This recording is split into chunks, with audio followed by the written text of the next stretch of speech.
It's ReeferMEDness, the podcast with Trevor and Kirk. Anyways, we should talk about cannabis. Yeah. So what have you been studying lately?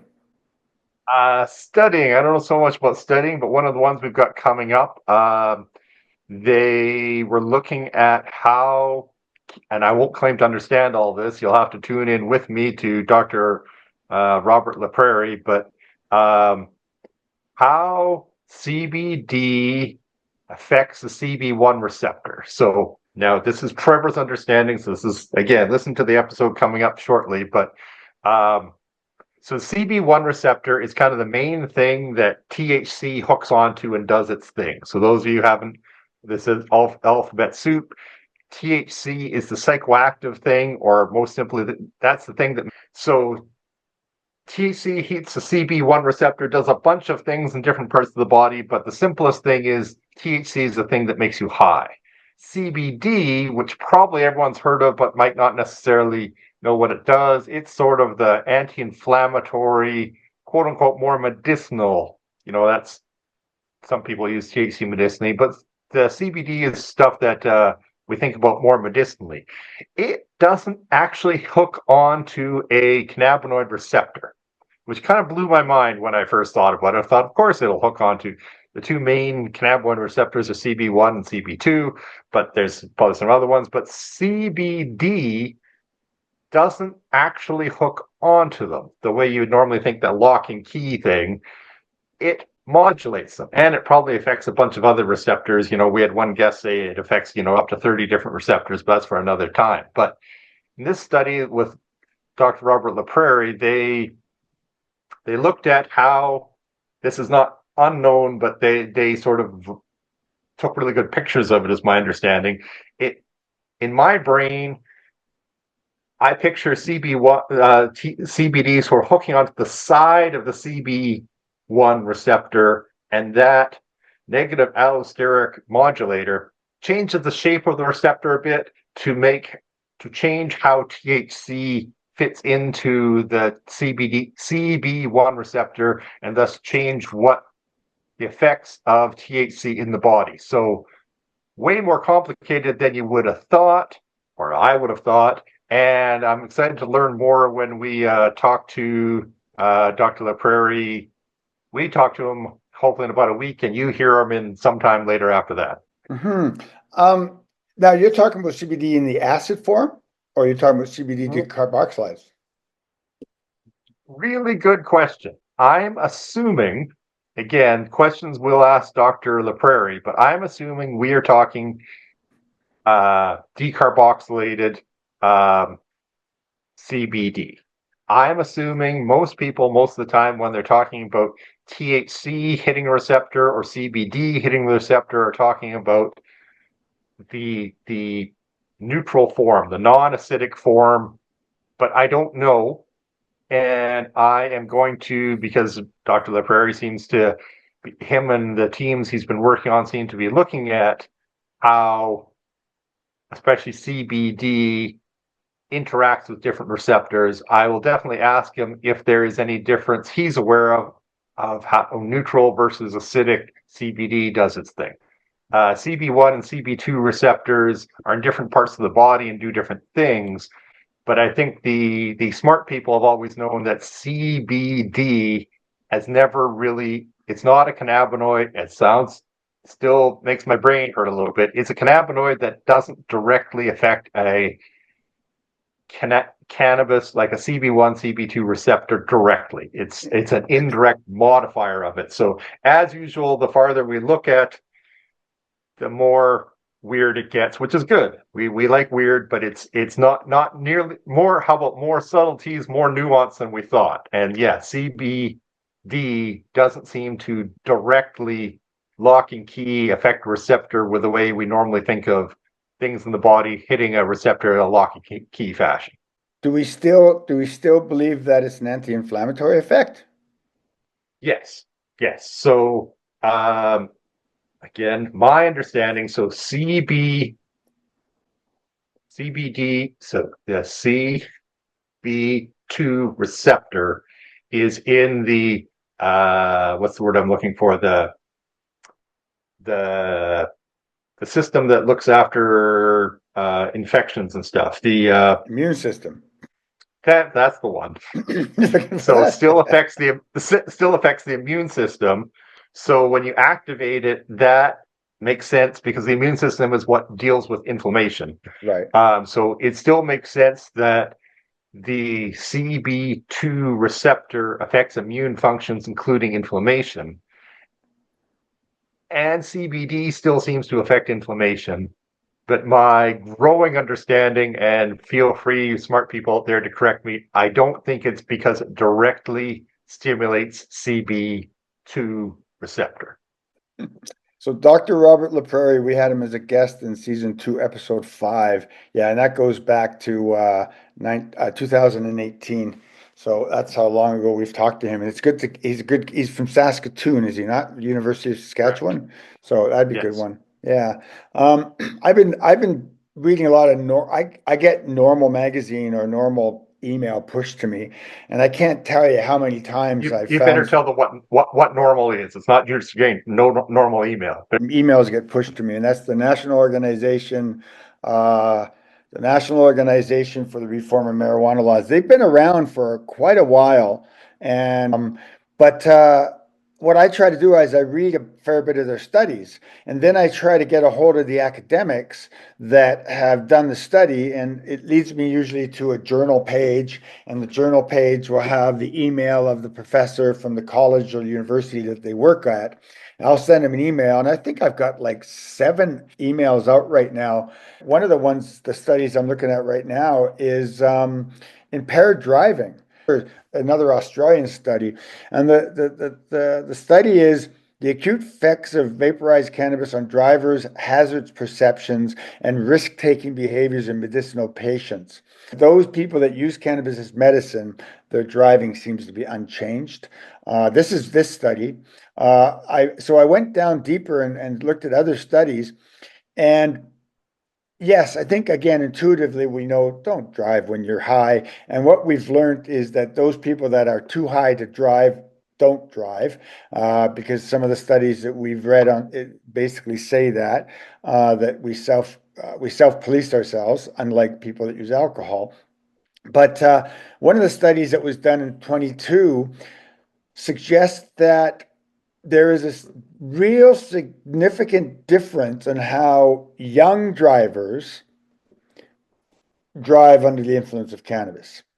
Whereas they say in the study there's not enough information to make a definitive understanding if cannabis affects older drivers, more mature drivers, people that have experience driving. So there's still a rather intuitive, don't drive under the influence of any alcohol or any drugs or anything, even Tylenol 3s, right? Don't be driving. But yet what we're seeing is that people that use cannabis don't drive anyways. And those that do drive and are aware of cannabis, maybe their skills haven't changed. So that's some stuff that I've been looking at. And that's very interesting. But again, just to Yeah, hit the legal thing again, even if there is a magic study out there that proves that you are completely fine to drive while high, and it doesn't exist. It doesn't exist, and don't drive high. But even if there was, even if we find an interview with someone who definitively proves that it is perfectly fine to drive high, that's not what the law says, and the law and the science do not have to agree. So right now, if they find THC in your system, even if you could pass umpteen different road sobriety tests and touch your nose and walk the line, even if you pass all that, even if you have a mountain of scientific proof, if the law says thou shalt not drive with X amount of THC in your system, you still broke the law. So just interesting as all heck, but just careful. yeah, of course. It's just looking at the cannabis studies that are being done. The web page. What I've been having a lot of fun with is the AI. A friend of mine, geologist, she purchased the professional level of Chat GPT, and she gave me access to the account. So I've spent the last I spent February basically playing with this powerful tool, and then learned about the environmental impact of AI, which is horrifying. A simple search in AI. More nuclear reactors. Oh, buddy, it burns a lot of energy, and it burns a lot of water to cool the computers. So I'm almost feeling like I live with a very small carbon footprint, but in February, poof. So the results of my studies and playing on AI, it's like Google on hormones. It's just, or Google on, it just, and if you ask it to cite the research, like ask it a question, you cite the research, it gives you back the research it cites. So what I did, Trevor, is I said, please visit ReeferMEDness, the podcast webpage, and give me a synopsis of it. And a minute later, it came back. So my goal was to put ReeferMEDness, the podcast, into AI. So when other people start searching cannabis, will come up. So that was one of my Yeah, no, motivations. I've been less than you, but I've been playing with it too. So one, to make your environmentally conscious roots feel a little better. DeepSeek, which is sort of made kind of by accident by a Chinese firm, is using way less power, which scares the hell out of, the open AIs of the world, because, if they can do it with, a tenth the power, then, maybe open AI doesn't have a monopoly on it. But the other is, I weirdly went to a talk on pneumococcal vaccinations, like pneumonia shots, Mm-hmm. and it was a really good talk, and learn some more about pneumonia shots. But in the middle, Dr. Peter Lynn had a spiel on AI. I'm not quite sure how the two of them went together, but anyway, and the part that, so we're both enjoying it, but hallucinations in AI still, I still probably Google stuff more than I ask Claude or ask ChatGPT, because, I'd really like the actual answer, not, 3/4 of the ice in Antarctica is made up of penguin pee, which, but Dr. Lin was showing how theoretically we think that OpenAI might have literally reached the end of the internet on its training. So now it's AIs training AIs. And if they all have about a 2% hallucination rate, the hallucinations can start going up exponentially. So I'm having a lot of fun with it too, but the hallucinations still scare me. And if Explain. an AI, I don't understand hallucination. So that just a ballpark number, about 2% of what AI tells you is just wrong. Just 2% of it.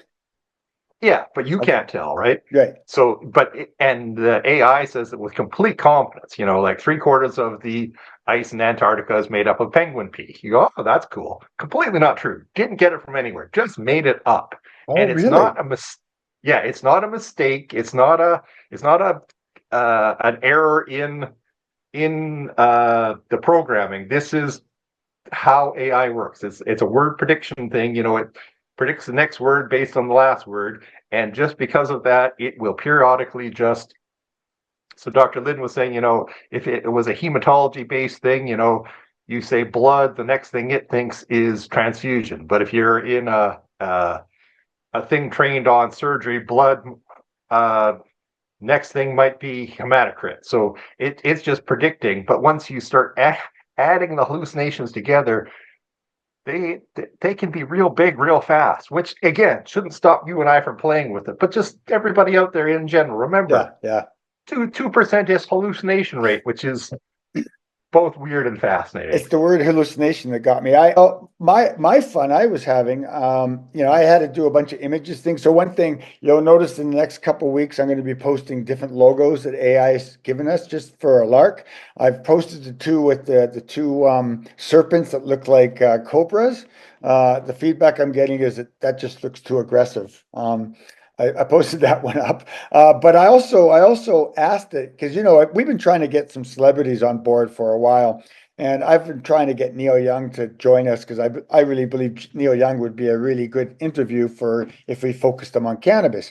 Because being a big fan of Neil, I know that cannabis has been drug that he has often returned to, sort of like David Crosby did. But so I asked AI, I said, hey, give me reasons why Neil Young should be interviewed on ReeferMEDness, the podcast. So it reviewed ReeferMEDness, the podcast. It went review, and I got this big long list of reasons why Neil should be interviewed by us. So I said, well, shit, why don't I use this? So I did just that. I posted it on our blog page, and I posted it as an open letter to Neil Young, written by AI. So Neil, you should really come and join us because AI thinks you should, and that's not penguin pee, right? That's No, honest to goodness, that's Neil. real. That's real. So And I also, I was going to say, and you know what? Having Neil Young join our podcast, I think is as good a place as any to wrap this up, because from here I'm supposed to go ice fishing. all right, man. So that was fun. I hope everybody else enjoyed listening to that as much as we enjoyed putting it together. And have a good Sunday, everybody. Cheers. Cheers.